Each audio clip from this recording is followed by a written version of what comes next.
Good evening, everyone. Yang Yanjiao back again. Tonight, extra special guest. You know him as the king of comics, the man who's responsible for reinvigorating, resurrecting newsprint. And today, he is the principal of printing who will school you in ways to get your books on newsprint as well. All right, Welcome I back. can't wait to meet this guy. Oh, it's me. Okay. All right. Um, Good to be so, back. if you don't mind, give everyone the 30-second overview. Who are you? What do you do? My name is Peter Simeti. I'm the founder publisher of Alterna Comics, and you might know me also as the creator writer of King Cryptid, which is an ongoing series of mine that got started a few years ago. We're funding issues 10 to 13 right now, so 1 to 9 are right now available. And I'm currently raising money on FundMyComic to basically have an indie newsprint print shop and printing these comics in-house. And we're going to be making mini comics and standard size comics up to 48 pages, black and white or full color. So, this is for me one of the most interesting crowdfunding campaigns I've seen, at least in the last 5 years. And it's it's not a specific book, it's not a specific property, but at least in my position over here in a corner, one of the biggest impediments to people really being able to compete with books, there's sort of a three-legged stool of problems that we need to correct. And one of them has been the unbelievably high cost of getting decent quality books. And I'm really hoping that this is going to be something that helps a lot of the smaller players in the area, so that that I won't have to spend $5,000 to get books printed when I have like 50 backers. So Yeah. if you could quickly, as a publisher, you've been publishing for years, and I think Alterna came back to newsprint in 2017. Correct. So why now publish your own or print your own? Sorry, not publish your own. Mostly, I'm noticing the same kinds of things that are happening. We were using a commercial web press printer, and web presses are huge. They're like the size of like a house. Some people think that's what I'm getting. That's not what I'm getting. Um, I found a way to produce newsprint comics with pretty good printers that you could find and get them into your house, and you can still kind of afford them if you want to put such a big investment up, but you really need to have the rest of the equipment to be able to scale the production. So that's where this campaign comes in. And I also want to purchase multiple printers, so I'm able to up that production time. uh, I found that there was a lot of stuff going on with the commercial web press side of things where we were noticing obviously the costs were rising, and part of the reason that the costs were rising was impacted for us with damages that we would receive. And sometimes we'd have like 15 to 25% of a print run damaged, and that was really irksome. So the past 2 years I've been looking at alternatives and different printers to try to work with, but I found we were working with probably one of the best ones, and it was only going to get worse to leave them. There's some newsprint printers where they won't even go to print unless you're printing like 10,000 copies. Ours, we were lucky enough that they would go to print if we were printing 2,000. But I've been noticing that the cost savings is getting dramatically cut year over year with them. So I kind of, well, I needed to go back to print with an issue of King Cryptid number 2, and I largely need to go back to print because the printer messed up. Um, there was a really bad misprint that had occurred on a couple pages where, for some reason, even though it was a black and white issue, the magenta, the red, Uh, Something happened and made the page look like a bloodbath. Mm. It just splatter, and it didn't happen to the entire run, but it happened to about 400 copies. And Ooh. now the printer made right monetarily with that, but I'm still out of 400 copies. So when we sold out of that issue earlier than the rest, I figured, all right, let me look for alternatives, because at this point, it doesn't make sense for us to go back to print on an issue if we can't print, at least, to be honest, to even get it close to what we were getting them printed at originally. You had to print like 2,000 copies, and that wasn't going to happen. I only needed maybe I could have a couple hundred, but I figured I'll print like 100 on a print on demand company, uh, that will remain nameless because I don't have many kind things to say. So I did that and printed it as close to as on a new newsprint stock as they could offer. It was maybe double the thickness. It was still kind of like a cream uncoated uh, paper stock, so it had a little bit of tooth to it. I didn't want it on glossy or matte or anything like that. Mhm. I wanted to kind of get as close to the newsprint as possible, and the cover stock was relatively the same. I think it's a little thicker with the print on demand, but they say it's the same from what we were using with the newsprint printer. So I get those books back, and there were a couple things I wasn't happy with. Um, One thing I wasn't happy with in particular, I got the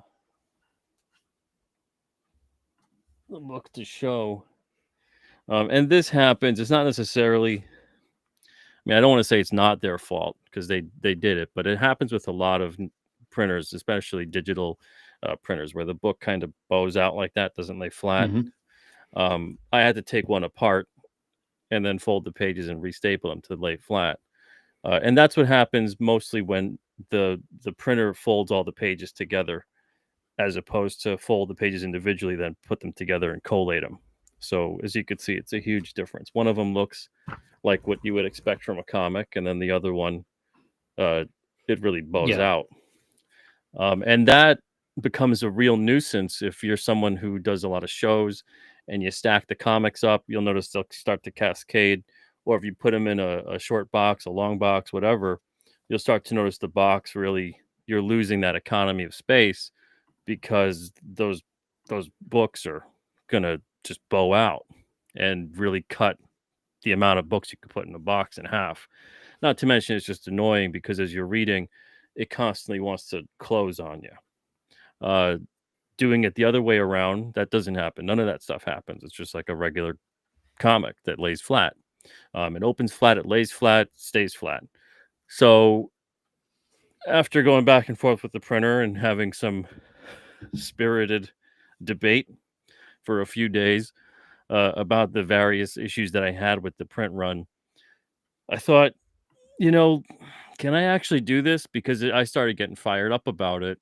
And I thought, well, I'm looking into what is getting used to print these comics. And a lot of the times at these printers, and I don't know what equipment these guys have, but there are machines and they're massive and they'll take up like a whole room, like these booklet making machines, and they'll do a fairly decent job, and it's more about speed than quality a lot of the time. Sometimes you get the benefit of both, but that machine's usually in the 50 to $70,000 price range.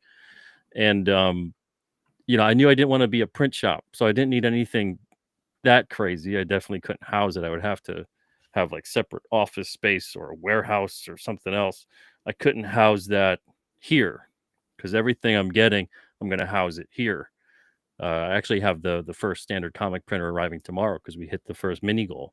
So that's exciting. I Nice. get to play with that and test the settings out and perfect it, and then hopefully have a prototype to show everybody in about a week or so. A full size comic prototype, not a mini comic. So I was looking into all the different tech that's kind of advanced over the years for printing, and there's been a lot of advancement since the last time I even looked into any of this, which was roughly 5 or 6 years ago. And I always had this idea that it would be like 100 grand to do it right. There's That doesn't make sense to do it in my position. I don't think it would make sense for most people's positions. You'd really have to become a dedicated print shop to justify that expense. But when I was looking at everything that could be done with what I needed to get, and it doesn't have to be because these machines can really be expensive. I don't know if anyone's ever looked into it, but like a stack cutter, a folder, like a paper folding machine, a saddle stitch stapling, like booklet maker machine, all these different things. But the printer turns into one of the least amount of costs if you look into all the machines. Now you could maybe rent the machines and things like that, but there's still machines you can't rent that are vital parts of what you need to make these things properly. Um, but some of this stuff is like you picture like a paper cutter, a stack cutter. How much could that be? Some of these things are like 10 grand, depending what you get. It's it's I don't know. It's crazy to me. But I'm finding ones that I could get that are like 100 or 200 or whatever, that they're high quality, they're heavy duty, they're industrial, they're commercial, but they're not maybe automated. So Mhm. instead of, and again, I'm not going to become a full-fledged print shop where that's all I do. That's not the point of this. The point of this is to do small runs. The point of this is to help people when I'm able to. And that's why it's so vital to get on the campaign, because it locks in your spot. Because once the campaign ends, once I stop taking those pre-orders on the vouchers per se, printing's relatively going to be shut off for a while. I'm not going to keep on taking jobs over and over and over again. I've got the jobs that I need because I Mhm. want to print our comics in house and the people who come on the campaign. And then as I see that there's room in the schedule, I'll open things up. I'll make an announcement. Okay, if you've got a print run you want to come in and then get and order it, you can go for it. So it's not going to be something where just 24/7, 365, I'm a printer. And Right. that's not what this is designed for. And also the thing is if you've got like a 1,000 books or something you want to print up, or even like 500, you're probably better off going to a commercial printer in terms of price. Because even though I can do these things affordably for short runs, I can't match the speed, and I definitely couldn't match the price once you get to a certain quantity. There's a cap to the pricing that I could give. That's why it goes from or up to 200 copies, 48 pages, 8 pages to 48 pages, and then 200 copies of a book or less. So I realized that I could print this stuff. I just cut out a page from one of the old Alterna books, put it through the printer I have at home, which is just like a 10-year-old inkjet printer, and it ran through perfectly fine, which was kind of odd to me. I never tried doing anything like that before.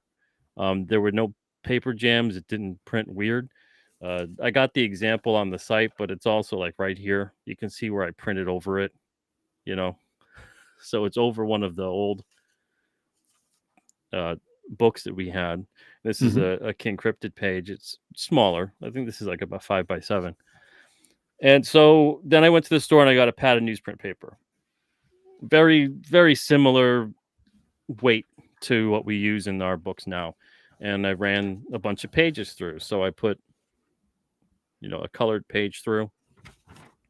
And then I had it on draft mode. So that's why I did that. And again, this is a 10-year-old printer of mine. This isn't the printer we're going to be using. Not even close. It's like a $50 printer when I got it. And this was mostly just to see, like, can this even be done? But can all things considered, when I was printing out the mini comics on my crappy little 10-year-old printer, it printed out way better than I had expected, to be perfectly honest. So after I was done printing pages, I put together like a little like proof of concept book, just kind of stapled it together and everything. Mhm. And then this cover is just like a poster that was cut up to size. It's not a cover that was printed for it. I do have an example of something that was. So these were just all pages run on draft mode again, just to put something together with all the different styles that Alterna has. The focus wasn't on quality for this. It was just to see how would this look? How could I do it? Is it even possible to assemble something like this? And again, this is a mini comic. This is 5 inches by 7.5, so 5 by 7.5, and stapled it together. So you got the staples here, and it lays relatively flat too. When I'm talking about this part, it's going to bow out here anyway. But I thought, okay, that's kind of cool. Let me try to actually print one that's really nice. So I printed a black and white prototype and a color prototype, and these are exact replicas, mini replicas of King Cryptid 1 and 2. And the covers, I'm going to actually outsource the covers to a local commercial printer because the pricing they gave me to work with me was great. Because I said, look, I'm going to get a lot of jobs, and it's just going to basically be you guys printing what's essentially like double-sided posters that are folded, and that's all I really need, and I can go pick it up. It's like an hour away. And they said, okay, what kind of paper stock are you looking for? So I told them, and it's literally the same. It's the exact same paper stock. They sent me samples. It's the exact same stock that we're using right now on our books, which Nice. is like an 80-pound gloss. They have an 80-pound satin, which is kind of nice too, but I'll stick to the gloss for now. So I just got these covers printed up at Staples. It was really quick, but it's the same exact paper stock, 80-pound gloss. So this is the black and white. And Staples did the covers just so I could have the prototype to show, because you can't print on this kind of paper stock with an inkjet printer. But the interior, like if I show you really up close, even if this thing will focus, even the text Oh, is really nice. yeah, that's And not bad. yeah, and so I can't wait to print it on the really nice printer. But this is, again, on just my crappy 10-year-old inkjet. Nowhere near fast enough, though, to make it feasible. The printer I'm getting is about 5 to 6 times faster in terms of the production time for spitting out a page. But still, it came out pretty good. Yeah. And this is the book that's on the newsprint. There was no paper jamming. There's no problems. There's nothing like that at all that happened.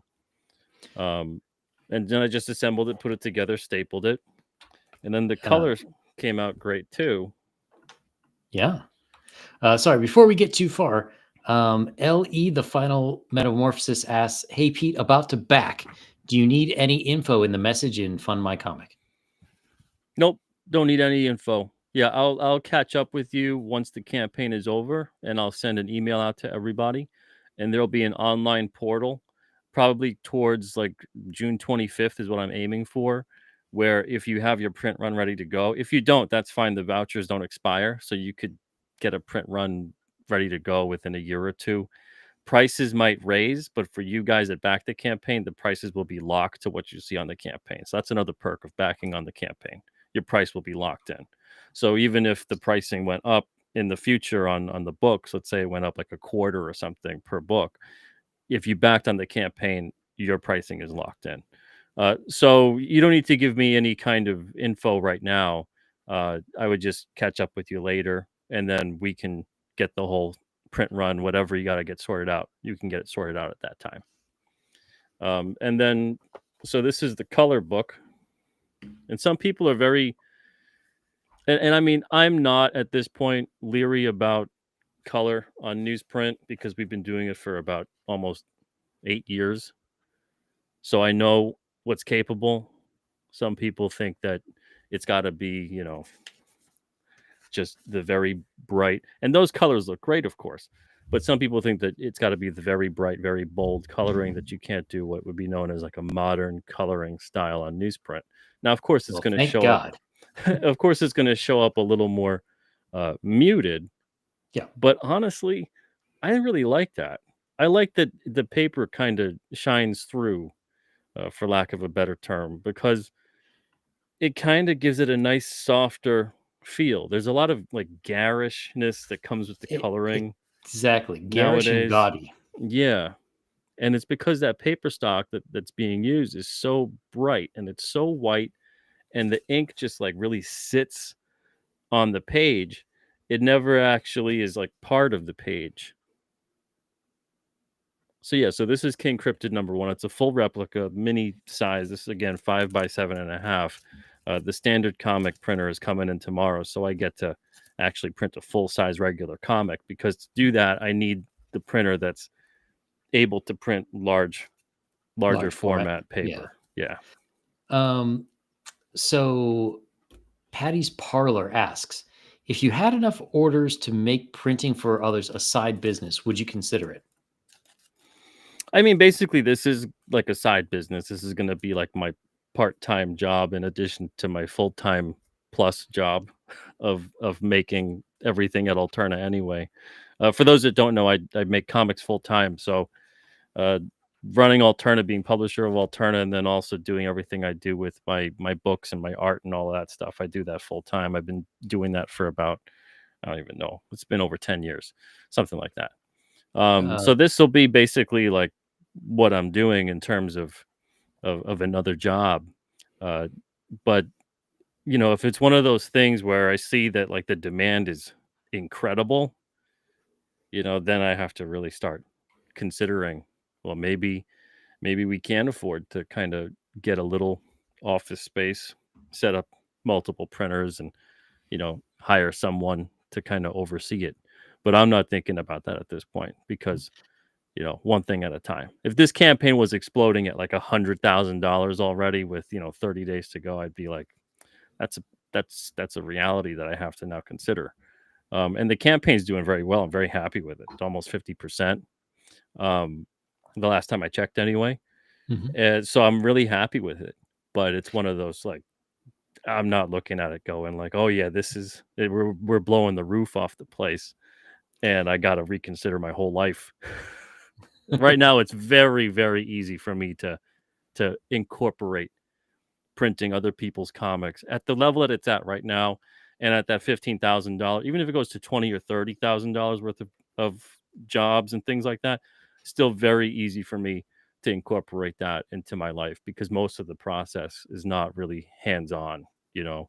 So I can still do everything I need to do while several thousand pages are printing, and all I got to do is maybe refill the ink or maintain making sure that the pages are coming out good and do quality control checks every half hour or something. So yeah, it's not as intense as some people think. Some people like to attach like labor to the work, and it's like I'm not building a car on my own. I'm just assembling comics and trimming some paper. Let's Uh, not let's not get carried away.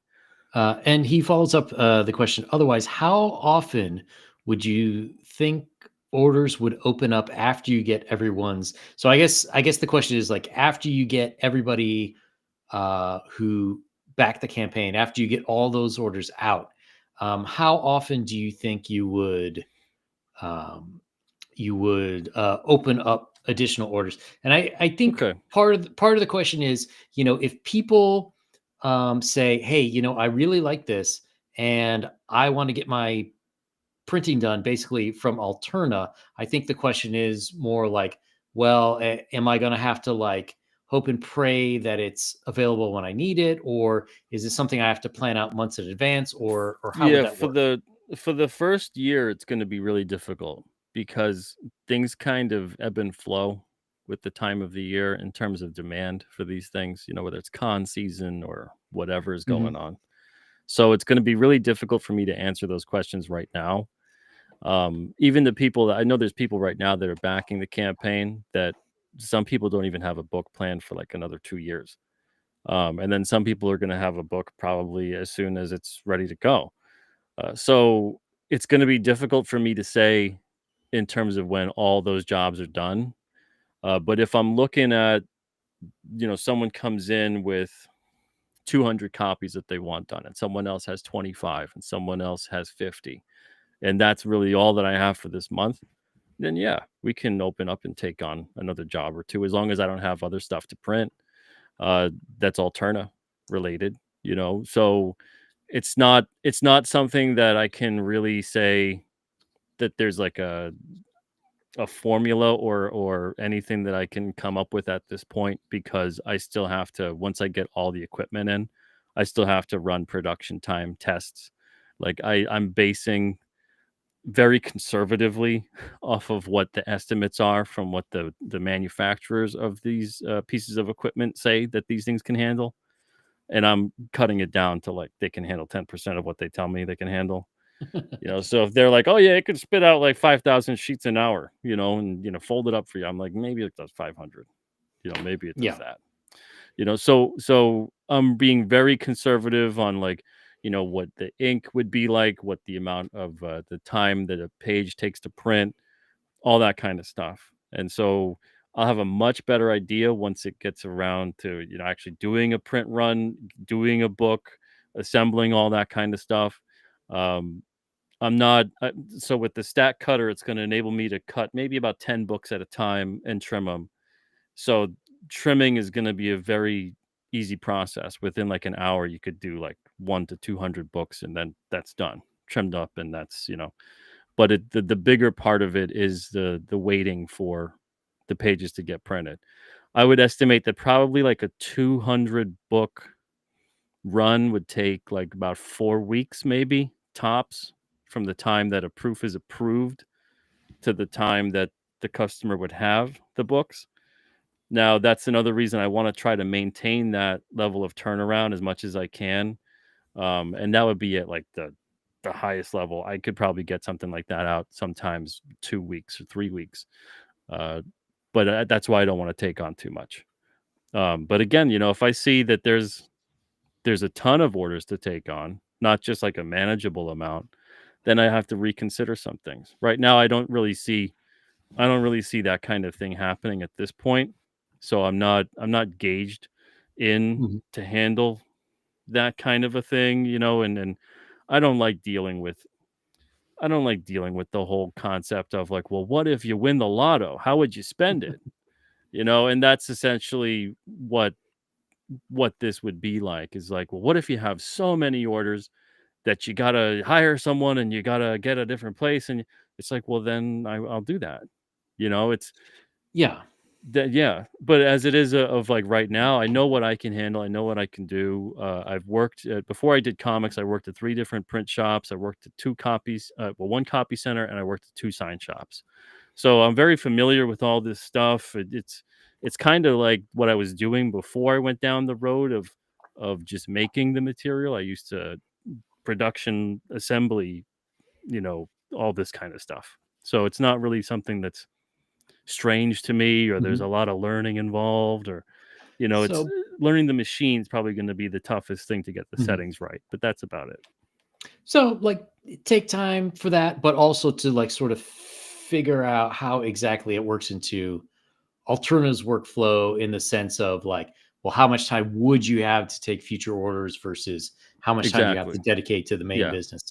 Yeah, and I can definitely see that because in talking to some people, there are a lot of people who would really like not necessarily comics, but people with magazines or like Oh yeah, that'd be illustrated cool.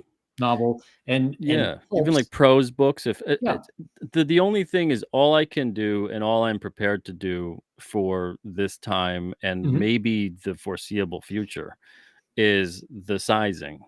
So it's the Yeah. sizing is what it is. It's either the mini comic sizing of 5 by 7.5, or the standard size, which is 6.625 by 10 1/4. It variates a little bit with that, but that's the sizing I'm leaving it at. And then the amount of pages, 8 to 48 Mhm. pages, and then it's stapled. So no perfect bound, no hardcover, no fancy paper, no embossing, no foil, no. It's a very basic, let's just keep it. And that's part of what's going to enable me to maintain doing this too. Because if I start offering like everything under the sun, then yeah, it's a full-fledged print shop, Yeah. and then I'm doing something with my life that, quite frankly, I don't want to do, at this point anyway. Because I still want to be a creator, an artist, a Mhm. writer, a publisher. I want to have this as an aspect to what I can handle and bring on, because there'd be times when I'm waiting on a print run for 2 or 3 months.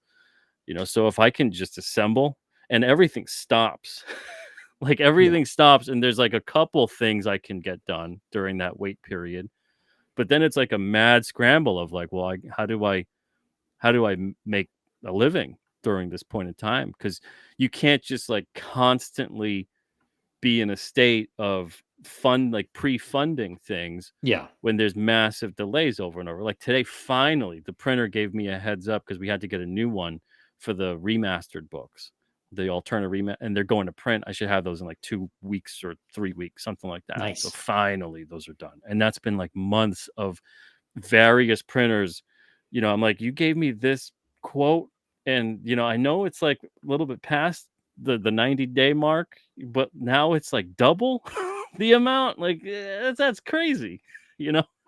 Just various things of dealing with these printers.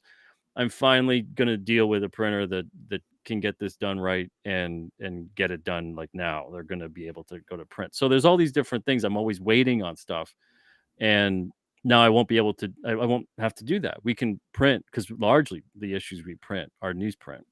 So I could just have those books printed up. And as books are done being printed up, I can ship those books out. And as more are printed up, I can ship them out. So it's kind of like fulfillment is easier than doing it when I'm waiting on a printer to send me everything. And Mhm. then I can start fulfillment. Yeah, as a publisher, how much do you think this is going to affect your life, just in terms of like what you were saying? Now you should have a pretty darn good idea of when you would actually have the books, instead of like whenever that printer gets around to it. Hmm. Is that really going to affect you personally in terms of being able to maybe squeeze more out of the production schedule, or at least occasionally have a night off? It it it changes a lot, because so for instance, like when we did pre-order campaigns for various books, we usually do like 4 or 5 at a time. Um, if the creators, because we had to print previously, we had to print a minimum of 500 to get the pricing where we wanted it, 500 of each book with a total at least of 2,000 going to the printer. So if we had 4 books, 500 was the minimum. If we had 3, you're talking about like 670 or so is the minimum, et cetera, et cetera. So, if creators with their books, they couldn't hit a certain mark, which was maybe like the halfway point, like 200, 250, 300, whatever, depending on the run, it would put them in the crosshairs for cancellation because it just wasn't worth it for anybody at that point to put that book out. Um, but doing it this way, I don't want to say like everyone is safe. It doesn't matter. But now it's more like, okay, it's up to the readers and the creators. So if 50 books sell, we can print 50 books, and it's fine. It's not like there's this threshold now where a good book maybe that still needs some time to find an audience is really Mhm. under the gun to do so. So I like that aspect of it. And if we do pre-order campaigns now, they could just be whatever the minimum goal is on these sites. We usually did Indiegogo and Alterna, and we could do like $500 or something instead. So it changes a lot of that, and then it also changes a lot of going back to print, what that kind of blueprint looks like. Because before, again, like there'd be books where, like, I still have a couple books right now that we haven't gone back to print because there's no way I can justify that print run, and all I know is I need maybe 50 more. I can't go back to print with 500 or 1,000 or 2,000. Yeah. That's insane. So the book just stays out of print. But now, as long as I can go back to print with it, because some of them I can't, of course, because they're not in contract or anything like that anymore. But like actual Roger #5 or the Chair Mhm. #4 or Tinseltown Volume 2 #1, like all these different kinds of books, we could just go back to print. I could just print up a batch of like 30 of them and then have them back in stock again as another printing. So it changes the dynamic a lot, and the books will look. I think honestly they'll look better because I'm looking at them and comparing from what the commercial printer did. Like, I can really have consistency on the color a lot better than what the commercial printer did. There were times when, like, misregistration always kind of happens when you have like web press because it goes so fast.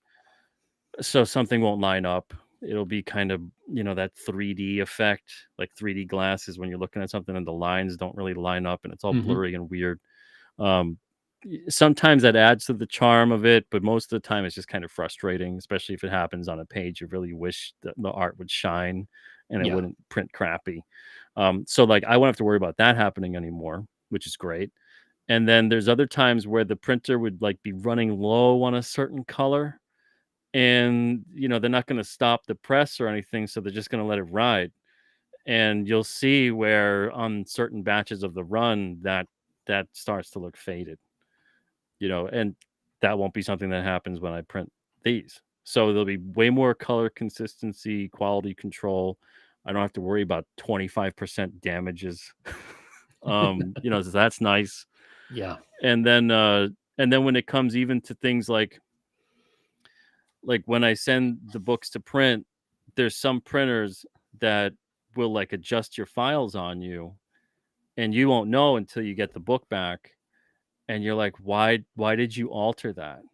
Because like you'll send certain files in that like the text is embedded, or it needs to look a certain way, and the printer takes it upon themselves to be like, well, I don't think that'll trim properly, so I'm going to maximize that file.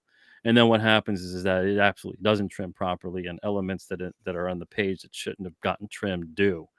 And again, you don't know about that till you get it. And I haven't had too many of those issues, but I have had those issues in the past. And then you got to argue it out, and you find out that they did something to the files, and you're like, why did you do something? Like, if there needs to be an adjustment, I'll tell someone, okay, you need to make that adjustment. If something's not sized right, I'll tell them.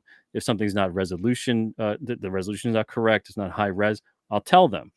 I've seen so many people's books. I've received like 2 different crowdfunded books where the printer just dropped the ball on these guys because, yeah, you should have your files properly formatted. True. But the printer should be able to tell when this person has sent in like a 72 DPI file that's printing pixely, and this should have been a 300 or 400 DPI file to print Yeah. crisp. And they don't let these guys know. They just go ahead and print it because they figure like, hey, whatever. They sent it in this way. So I wouldn't do that to someone. I would let them know.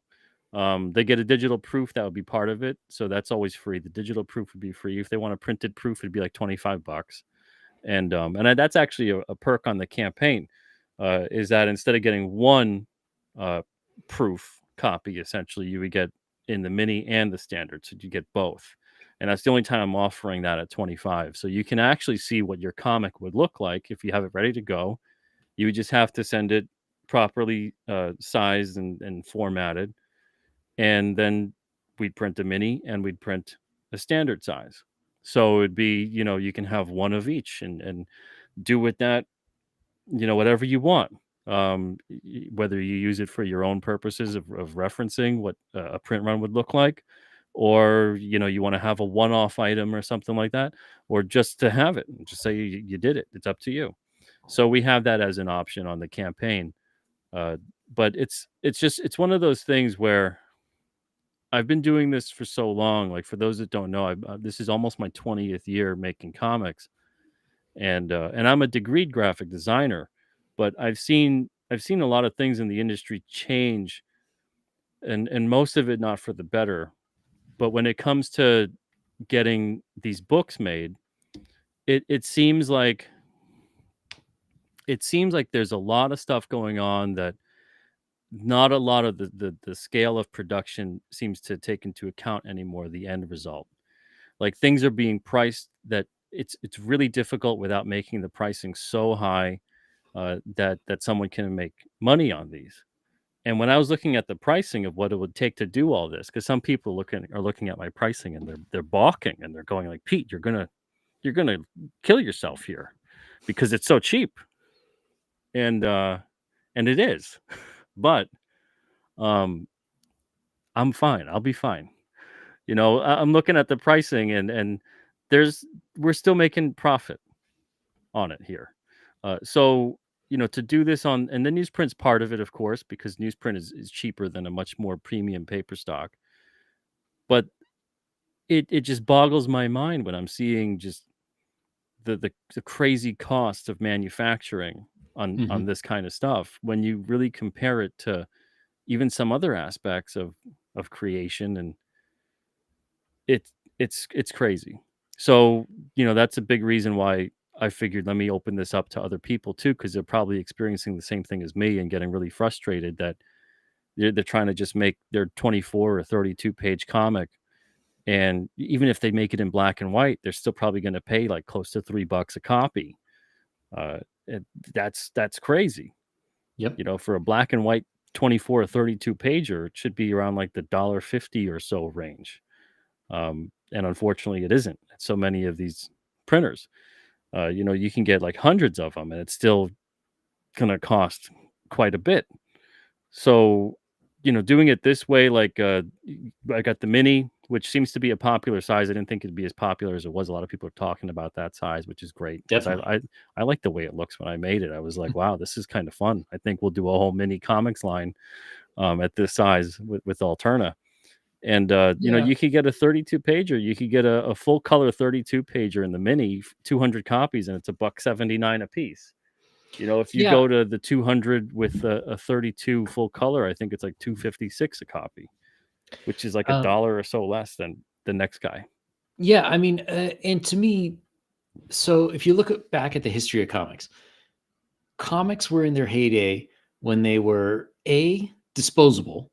They weren't. This is before everybody was collecting them for posterity and whatnot. But B, they were impulse buys.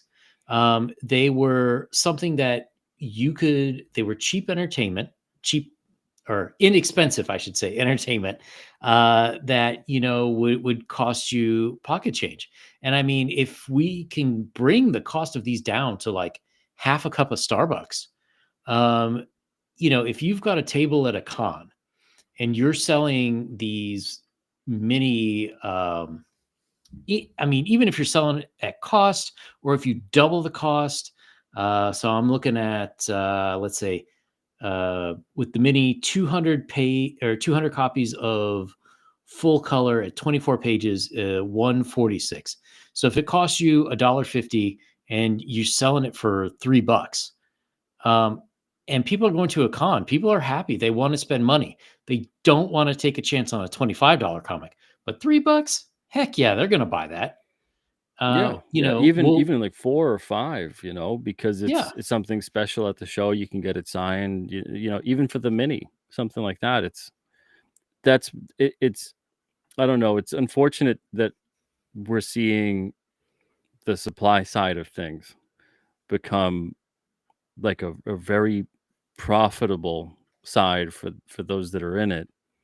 And it's their right to do it, but everything kind of trickles down because then it means, well, that's how much more you have to sell something for. That's how much more someone's going to have to yep, buy this thing.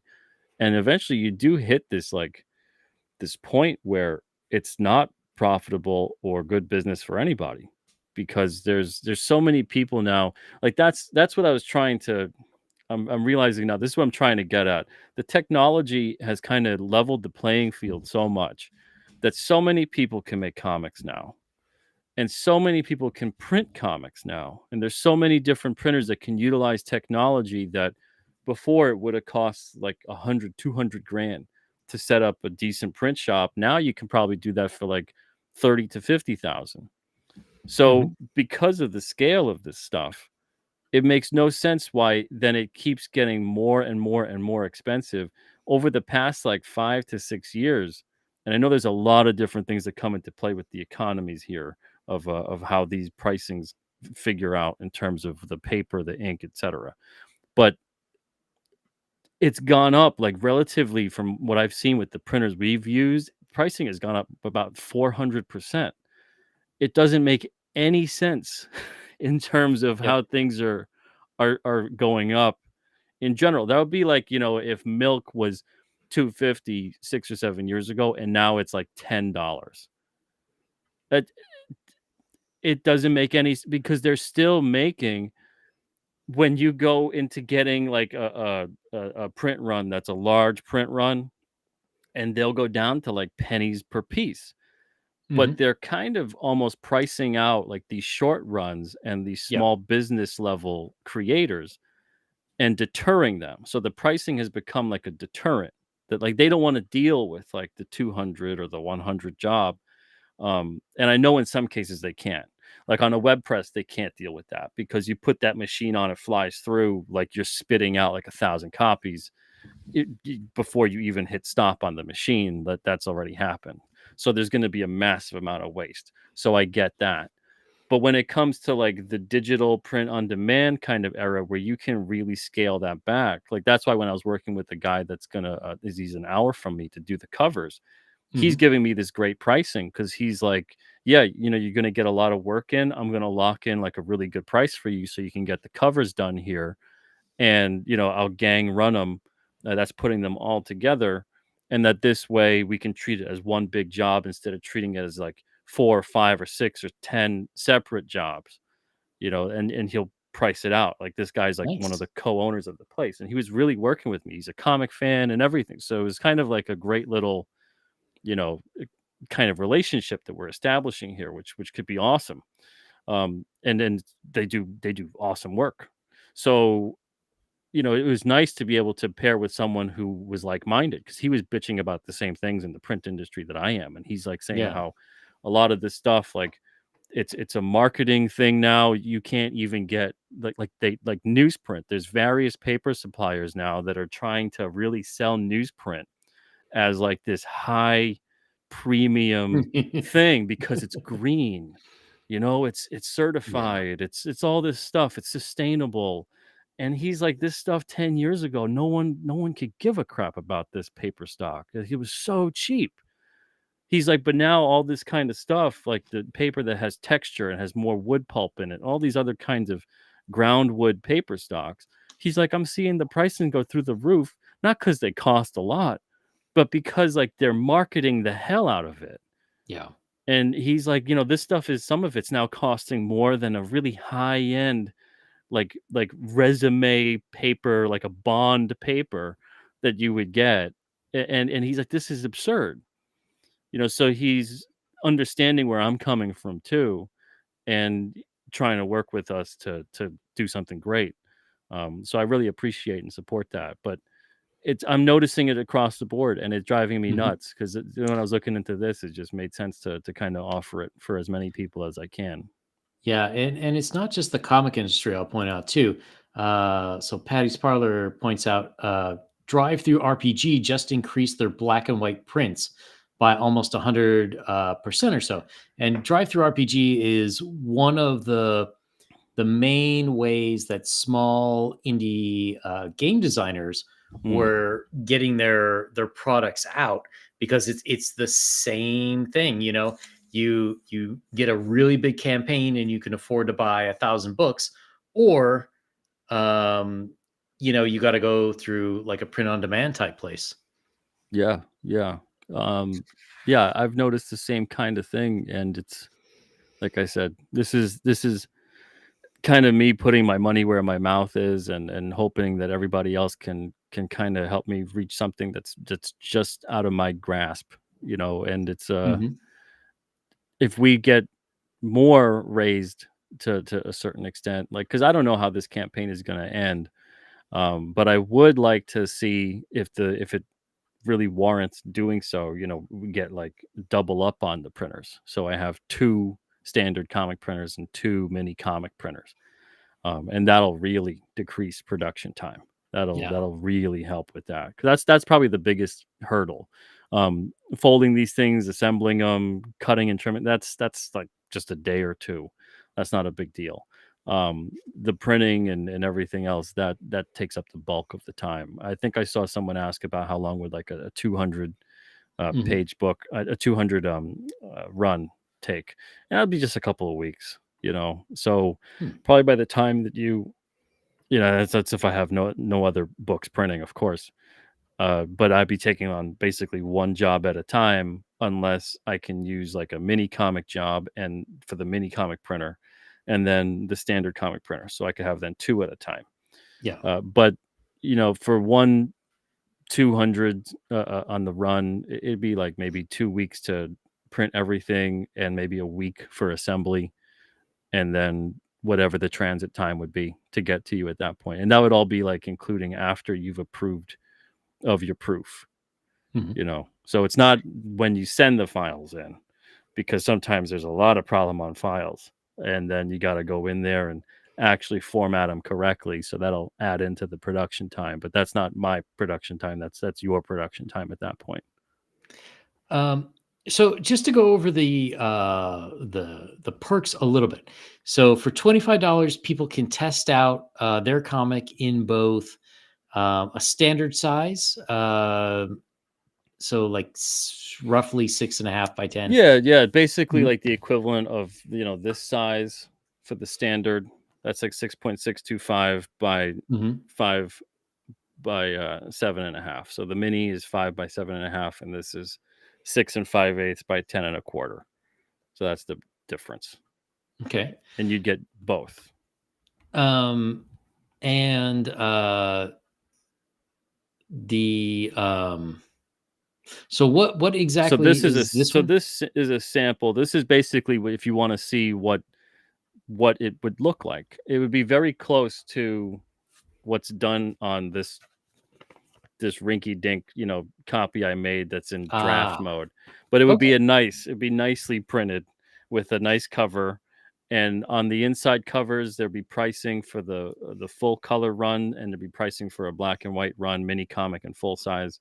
And then there would be on the back cover like a template type of thing with the little information of how to format your files and what we need and the sizing and stuff like that. But Okay. it would all there'd be one page of each Alterna book. Mhm. So you really get an idea because we have a lot of different books at Alterna with a lot of different styles. So you really get an idea of what maybe your book would look like without us printing your book, because we have cartoony, we have watercolory looking books, we've got modern coloring, we've got black and white. There's all kinds of different things, so you can gauge looking at the different pages and how they printed. You can kind of gauge how yours would look based on that sample book, and you would get a full size and a mini on that as well, and that's the $10 one. And I didn't mention it on there because FundMyComic, like when you put something through, it gets kicked out and then needs to get approved again. And I didn't want the Mhm. campaign to freeze, but I'm going to be signing all the standard these sample Oh, ones. I'm nice. not going to sign them in the future. I'm just signing the ones that are part of the campaign. So you get like the first batch made, and it's going to be signed, and that'll just be like something fun for people if they just want to support the campaign and get like a nice fun printed piece of what Mhm. could be Alterna or maybe even indie comics history. Who knows? Hopefully. So Hopefully, not to honestly, I do want to say this. Mhm. I can't give away all the stuff that I'm going to be using. I wish I could. There's been people out there that when I used to give away who I use for printing, they made a lot of trouble for me with different printers. So I don't want someone to be calling up this company or that company or this supplier or that supplier, or like tearing them down, tearing me down on social media and being like, do you know so and so was printing this stuff? Because it's all crazy people bullshit.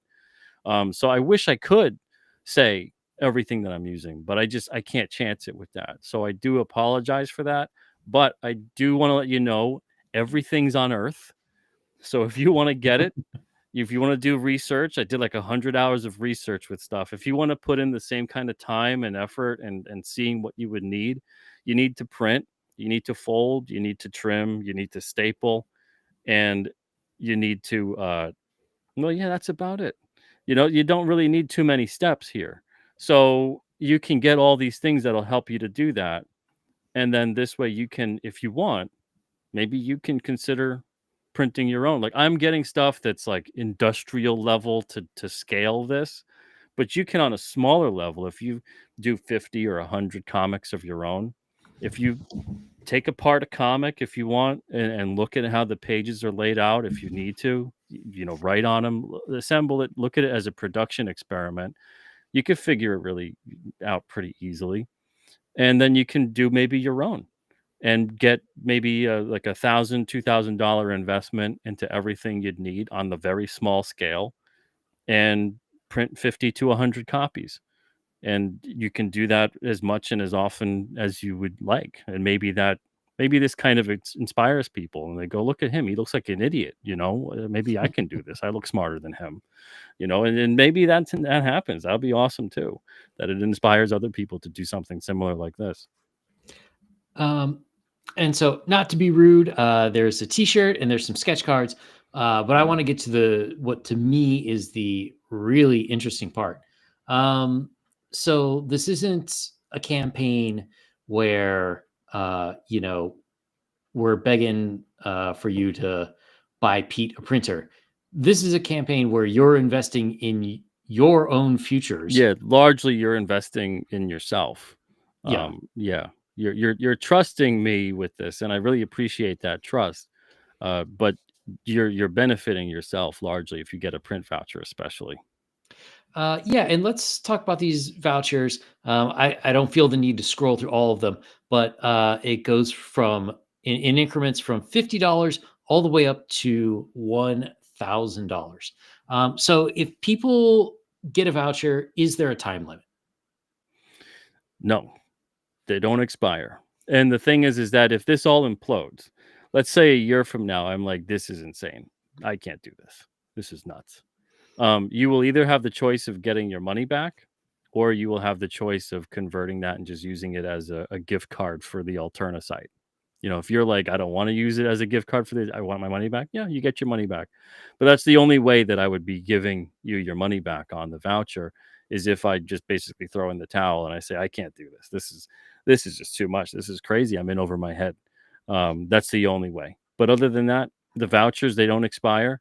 I don't foresee that kind of thing happening because I'm very, very happy with how these are printing.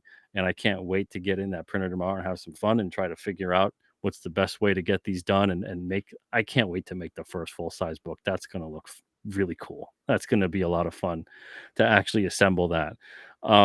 So yeah, these don't expire. If you got to print something in a year or 2 or 3, go for it. Don't sit there and go, oh well, I don't really know. I don't have anything ready right now. Uh, you don't have to worry about expiration or anything like that. And uh, just so anyone who is unclear, so let's say somebody says, "Okay, I'm going to spend, or I'm going to get $100 voucher," and then they place an order basically for $50 worth of books. Um, what happens to the other $50? Is it The evaporated balance into the gets ether? carried. Okay. Yeah. So it basically the voucher does work like a gift card. And if you purchase Mhm. like 4 or 5, let's say you purchased 4 $50 vouchers. I'm going to give you at the end of the campaign one $200 voucher slash gift card if you want to look at it that way. Um, this way you can actually use that towards what you need. So if you made $100 worth of a printing, you have that $100 balance. So you don't have to worry about combining the vouchers or using multiple ones or having the balance remaining and that balance disappears. It's not like a coupon where like a coupon is like if you don't use it, you lose it. This is you're going to carry it over. So yeah, no one needs to worry about losing any of their balance on there. And if for some strange reason you do, we'll make it right. Don't worry about it. All right. Now, I don't know if this is possible, but what if someone wanted to give a voucher to someone else as a gift? Is that possible? I've had someone ask that, and I don't recommend that only because this printing, especially comic creators, I find maybe everyone's like this though, but every comic creator I've ever known, including myself, if you were to just kind of thrust the printing upon me and say that Mhm. this is how you're going to get it printed and this is your limitations and this is who you're going to use, I would not be thrilled about that. I don't even care if that like it'd be a weird thing to do because let's say they don't want it on newsprint. Let's say their book is over 48 pages. Let's say maybe they need 500 copies. Did 200 copies? Like that's all I'm going to do is 200. And some people have asked, well, will you do 300? Will you do 500? 200 per book. And the reason why is because if I have to do it for one, I have to do it for everybody. And I am not doing it for everybody. So 200 is the maximum. Um, Figure out a way on your campaign, make like 100 copies and it's limited and that's the way it is. If you need 200 or less and that's what it looks like when your campaign is done, which that's what a lot of campaigns look like when they're Hmm. done, then do that. And you can always do a second printing of 200 books, but it's 200 per the job, per the issue. Yeah. Now you can have 4 books and do 200. The only books that I'm going to print more of 200 are going to be Alterna books. So if there's a book that needs 300 or 400 or 500, then I'll print those for Alterna. But for another job, as a side job, taking that on, it's got to maintain doing 200 or less. Now, like what you said with the print voucher situation, you can purchase as many as you want. You can look at the price table, coordinate it out, see what it's going to be like, and then estimate that printing is probably going to be about, I mean, shipping is going to be about $10 to $15 per 100 copies. So then just estimate it like that when you go through it. But, Okay. it'd be pretty easy to just do the math and figure out about how much you would need on a voucher to cover an entire run. And one other question with this price table is you had mentioned that you were going to outsource the covers. Yep. So does this table just include the interior newsprint, or does it Nope. include the cover as well? Includes the whole book. So the page count doesn't include the covers, but the pricing includes the cover. So the page count, like 32 pages, that's the interior pages. It's not like 28 plus the 4, which is the cover, because each sheet is technically like 4 pages. So the cover is included though with the book. So if it's a 32 pager, and that's included for the mini comic and the full size. If it's a 32 pager and you're doing 100 copies, what does that say there? I think it's like $1.59 on the mini, for the black and white. Mhm. That's the price. The cover is included with the pricing here. There's no additional charge. The only additional charge that you would see would be shipping, and that's because Okay. yeah, that happens later on. All right. Nice. And the Yeah. good I thing too mean, is, not to cut you off, sorry, no. but the good thing too is since they're newsprint, they're a lot lighter than most books. They're about half the weight of most modern or premium. I hate saying that against the newsprint because I think newsprint's superior, but they're like half the weight. So that helps with the shipping. So that's something that's good too. And speaking of newsprint being superior, traditional thinking is that the ultra white paper that's a little heavier with those print runs, they're I don't know if we really want to say archival, but they'll last longer.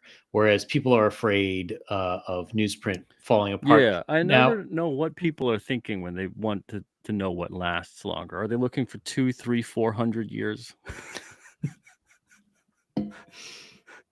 yeah, I mean, one of my things is, probably a lot of those comics from the 60s and 70s didn't last so long because kids were reading them all the time. People didn't take care of them. That wasn't a Yeah. thing. Yeah, that's a big thing. But then there's also, these 9 point whatever copies of some comic they found that was tucked away inside of a book. And, Hmm. the Action Comics #1 or whatever that sold for whatever amount of millions. It's a very high grade. And that's an old book. It's almost like 100 years old. And to get a grading that high because it was just kind of tucked away and forgotten. Yeah, I hate to say it, but in modern collecting, a lot of these books are getting tucked away and forgotten. They never get really opened up. Some of them. Yeah. So in terms of like the paper lasting, you can get the greatest paper there is. Now, this will be printed on archival pigment ink, so the ink itself will last probably longer than the paper. But the paper will last longer than your life and probably the life of your kids. So it really is one of those, how long do you want this to last? Because depending on how you take care of anything, it could last hundreds of years. It could last 5 days. It could last 5 seconds. So it really is kind of like your mileage may vary when it comes to how long something will last. If you're going to read it, are you reading it with your bare hands? How dare you? The oils from your fingers will deteriorate that paper faster than if you put on some cotton gloves or whatever to read this. It's you can get kind of crazy with it. So when some people always ask about and thinking like, oh, newsprint, it'll be so brittle, it'll fall apart, it'll be done within 5 years. It's like that's so nonsense. I can't even I don't know what it's like to be inside that person's head, and I don't know if I want to be there. Because you can go to any comic shop and find books that are decades old and on newsprint and are still great. But yet Yep. there's still this weird kind of little, a very small amount of people who believe like newsprint will just like old ancient parchment will just turn into dust and fade away in the wind within 5 years. It's just not true at all. And I don't know where they heard that or where they've seen that, but man. Um, oh, I just had something else I was going to ask, but yeah, sorry. And just to make something clear for the campaign as well. Now, obviously, Alterna Comics, you are primarily focused on comics, but should someone purchase the vouchers and they have like an illustrated novel, they have gaming, whatnot, as long as it's the correct size, you no problems for you, right? Oh yeah, yeah. I mean, they can want to print a magazine. They can, if anything, I encourage thinking outside the box of how you could use this. There's so many different Mhm. ways you can use the sizing, the format, the page count, even the amount of copies you make. You can make something limited edition. So you could still have your big standard print run. So if someone's like, "Well, I sell like 10,000 comics, I don't need this." Well, like maybe you do. Maybe you make 100 of them and you sell them as a limited edition for either, I don't know, the same price, more, less. It's up to you. I would hope that with the cost savings that people consider selling them at a more reasonable price, but I'm not going to police anybody about that.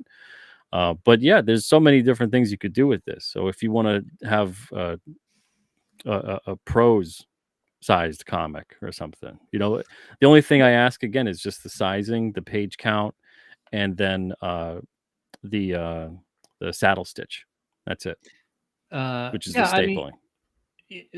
this is so great. At that cost, if you said, well, I'm going to spend $50 just as marketing material, you can go to some event or a con or have a contest on your YouTube channel or on your website Oh and yeah. just give them away. Um, and especially to me, it seems like this is a really good primer. If you are one of those people who has like 150-page graphic novel you want to get out there, it can be hard to talk people out of 25 to 45, $50. Hmm. This would be a great sample to give first. Give the first part of the story, in a mini version or something. It in no way will compete with a larger graphic novel, but it'll certainly give people the taste. Like after 20 some pages, you should be able to tell what a story is going to be like, what the art will generally look like, the flow. Do you like it? Do you not? Yeah, yeah. It just the fact too that you can treat it like the mini comics one especially. You could treat it like it's a professionally printed ash can. Yeah. Instead of just and there's nothing, I'm not knocking if you were to do it the way it's been done for a long time. That's how I kind of started with printing things that way. And you can have it look really really polished and very nice. So you could print like a preview, a sampler, a chapter from your graphic novel like what you're talking about, or you could just go the full-fledged print your comic that way. And there's a lot of different possibilities with it. But yeah, I'm not policing the kind of content, whether it's a comic or it's a gaming or it's a magazine or whatever. um yeah, that's definitely not, that's not something that I'm gonna say, hey, well, this isn't a comic, I'm not gonna print that. Now, another question is, you a couple years back had made some videos, basically how you would do the pre-press for newsprint comics. So the difference between printing on newsprint versus like a more standard print job. Do you have any plans to maybe update those videos or make like, you know, okay, you got a voucher. Here's your link. Here's how you do it. Because one problem I can see for you is, like you were saying, if something's wrong, contact them.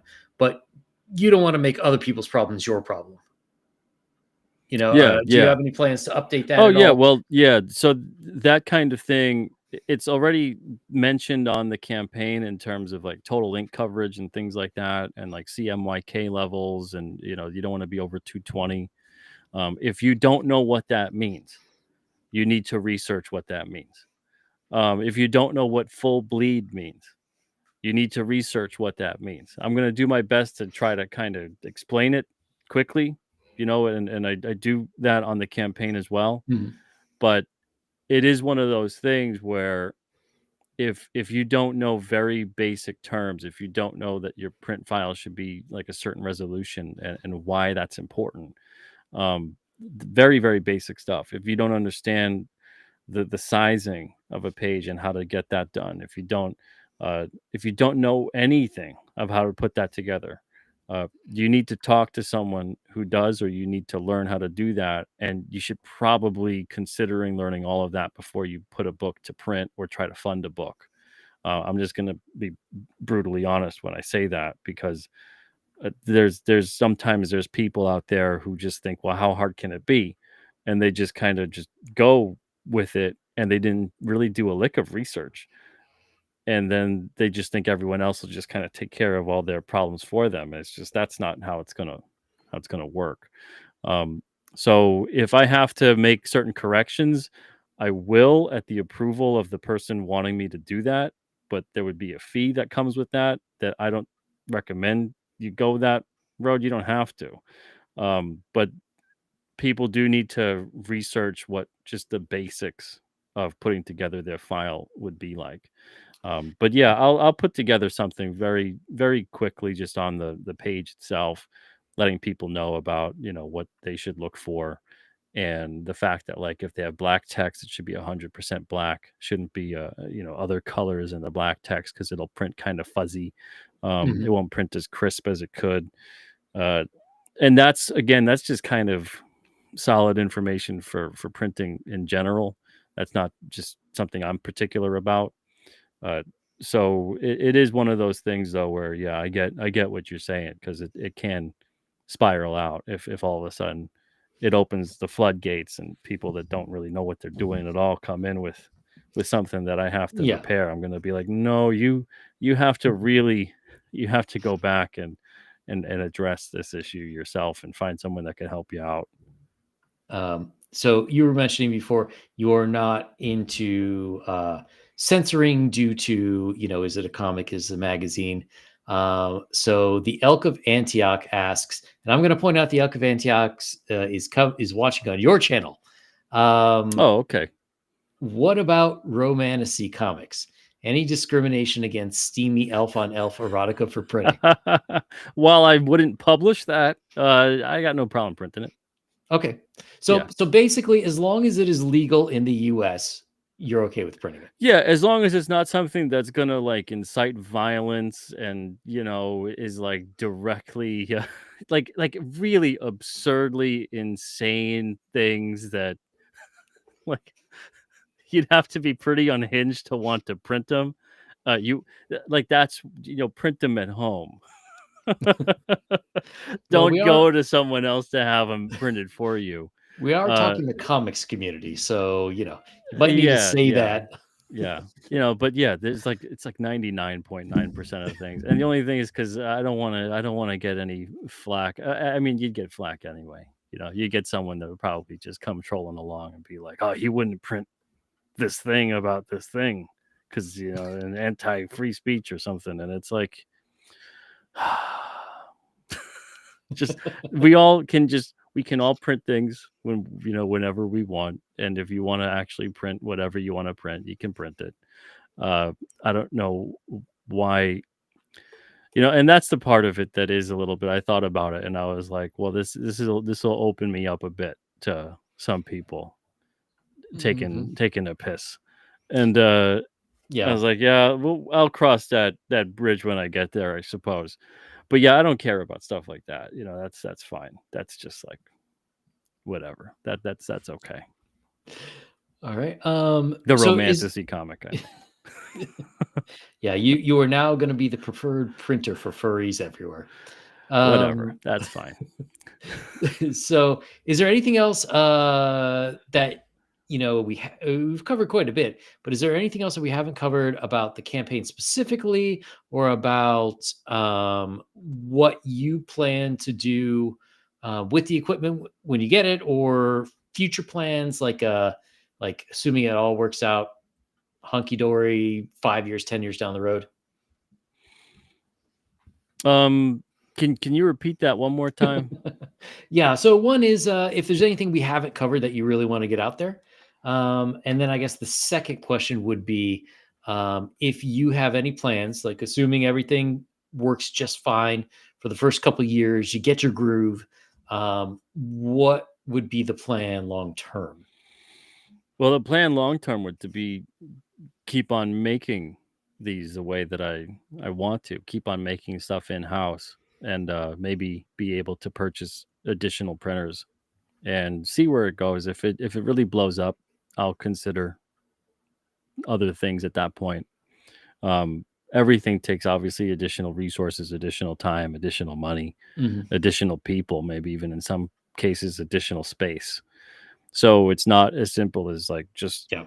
tack on this other thing. It really has to be worth that expenditure and that time. Um, but in terms of just me personally, like I'm going to continue to make King Cryptid. I'm going to continue to publish at Alterna. If anything, we'll be going back to print with books that I didn't think we could probably ever go back to print with. I'm looking forward to hopefully getting more of the comics that we already have, more of them out there. Hopefully, it changes the dynamic for some of the creators that might have been like, I don't know if I can, kind of work this into because it's weird. There's been creators over the years where making the comic and finding the money to hire someone to work with them to make the comic isn't really a big deal. It's more the promotional aspect, the marketing Mhm. aspect, having the time to support the comic in a big way, and that's really important. But I get it with some things because people have day jobs, like they're not all doing this full time the way I'm essentially doing this. So it changes the dynamic though, because it's like, well, maybe they can only sell 100 or 200 copies. They can't really justify having a 500 copy print run, and in the Yeah. past I would have had to been like, well, we'll have to part ways. But now it could be like, well, I really like the book. I like the creator, the people enjoy the series. If it's 100 of them, great. And we'll print them. I don't have to sit there and think all the books I'm going to have to throw away one day or recycle or give away Yeah. or whatever it may be. Like I've done that. I'm looking back at like 20, 30,000 around there worth of comics from like the past 10 years from various creators that I've had to either donate or recycle or whatever. Um, and that's a lot of books. And it's mostly because, I thought creators would be sticking around. I thought that the books maybe would have sold through better. And now it enables me to kind of hedge my bets a bit and not have to take on so much more waste and space and spend the money that needs to be spent. Because even if you get like a 2,000 copy print run to get a book down to like, I don't know, $1 or 80 cents a piece, but if you can only sell 1,000 of those, which is like, yeah, that's great, you're still going to be left around with 1,000 comics that are just kind of going nowhere. Yeah. So this will help you to not go full Jim Shooter on the talent. Exactly. Yeah, and who knows, maybe that also helps me because that's a big part of why I also closed off submissions too, because I'm like, well, I'm noticing that there's a lot of people that maybe they don't have the ability to promote the way that they really should. Maybe I can open up, submissions again even. So it's just there's a lot of possibilities by bringing in stuff in house, and it's nice to know that we'll be able to do this and still maintain that quality. And if anything, like I said, in some ways, or if almost in every way, I think we can make it better than what we have been making it. And I didn't think that would be a possibility 5 or 6 or 10 years ago.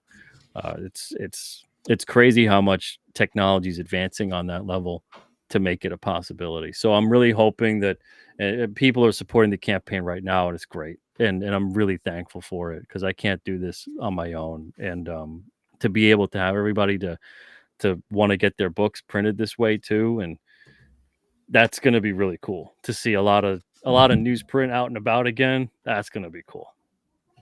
Yeah, definitely. And to me, part of this too is like, in 1995, if you sent an email like to someone for applying for a job or something, you would be flagged like, "Oh, this is fantastic! Look at this guy." Whereas in 2025, if I really want to get somebody's attention, I send a paper letter through the mail because I have mail. What's this? It's the way to stand out. And I mean, when everyone else is like, okay, I don't want to mock too many people's stuff, but like something with the indie comics, I don't know what printing, but it feels like it's printed on plastic, just like a That's stiff piece of yeah, plastic. yeah, I, yeah. I hear I what you want mean. I want newsprint. If I see a newsprint book, I'm like, oh, hey, Yeah, and it yeah. feels right. Yeah, it's the same thing too, because a lot of these digital printers, they're like a laser printer also, so they print on with toner, Yep. and you really notice it with the black, because it's shiny, and it's a bit weird. So it doesn't matter if you get it on uncoated paper, like that black toner is still going to be kind of shiny, and it's like a Xerox copy kind of thing, uh, and that's because it basically is.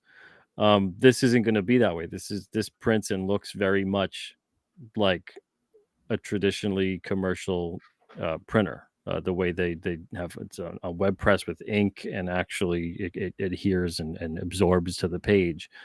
But then the paper stocks, there's a lot of paper stocks where, like when I said when I was talking to the printer, that he was saying how these kind of textured, more wood pulp, more ground wood, all this kind of stuff, like it's becoming very expensive, even though it's not expensive, because they're marketing it to be Yeah. expensive. So people are choosing the less expensive alternative, even though it's not actually.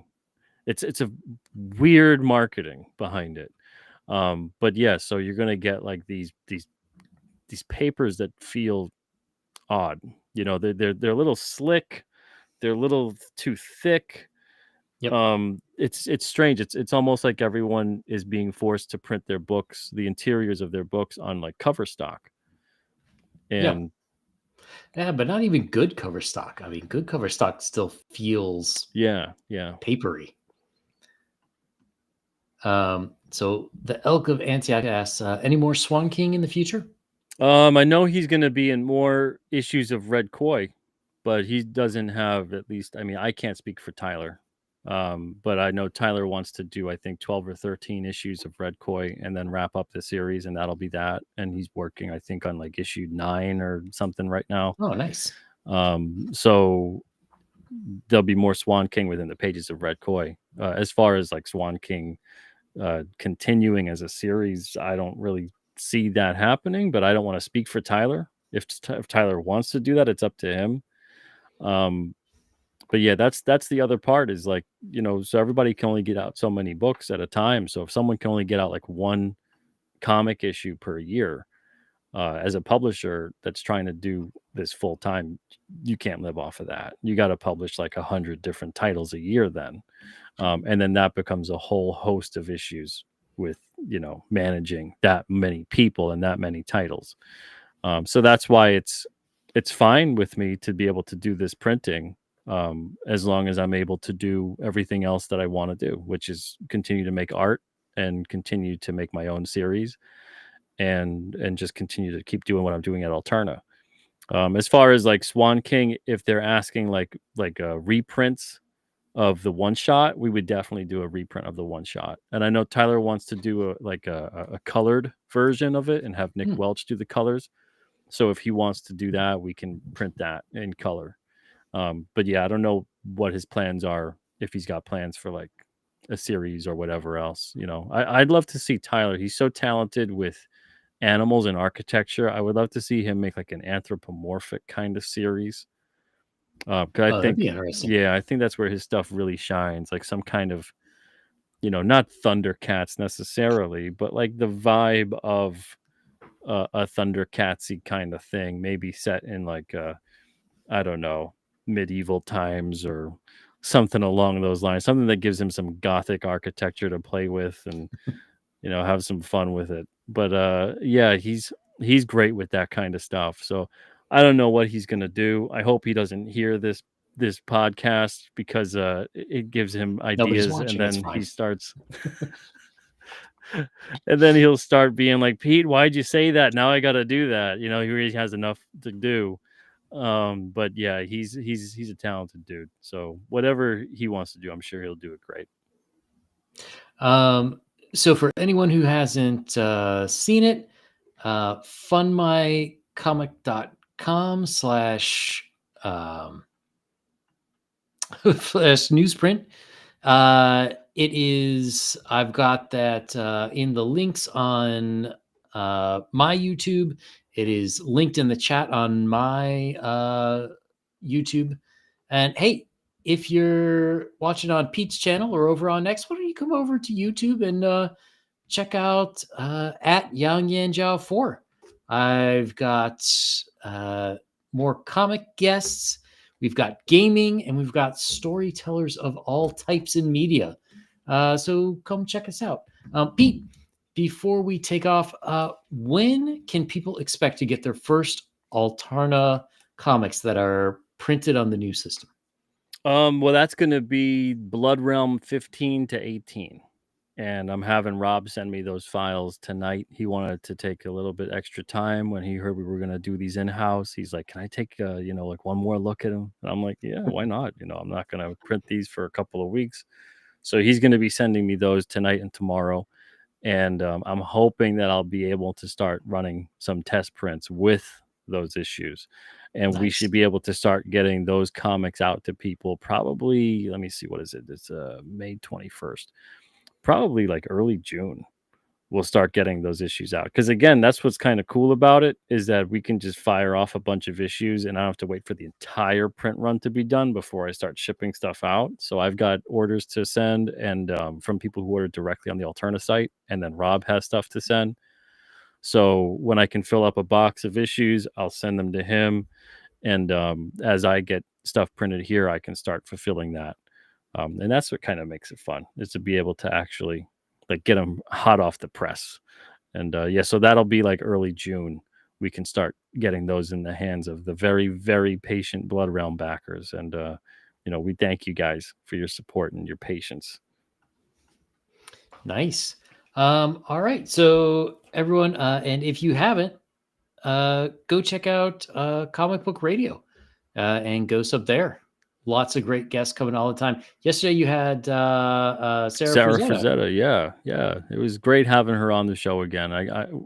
We were both talking after the show. We can't wait another year and a half. We'll try to, because last time she was on was January 2024, and we'll try to get another one going before the end of this year. It's always a great time chatting with her, and yesterday was no exception. So I'm glad that we had a chance to do that. I do want to let people know it looks like we're $83 away from the 50% mark, and that's the second mini goal on the campaign. So big thanks to the person who backed tonight. I think it was LE. Thank you so much, because we're very, very close to that $7,500 mark. Yeah, that's going to be fantastic. Yeah, and Got to that get that second, other yeah, printer. the second mini goal. Yep, it's for that mini comics printer, to have a dedicated printer for that, and I can use the other printer to dedicate it just to the standard big size. The standard comic printer will print both, but I'd prefer to have two separate ones. This way, it speeds up production time. Yeah. And I do want to point out one thing about this campaign too.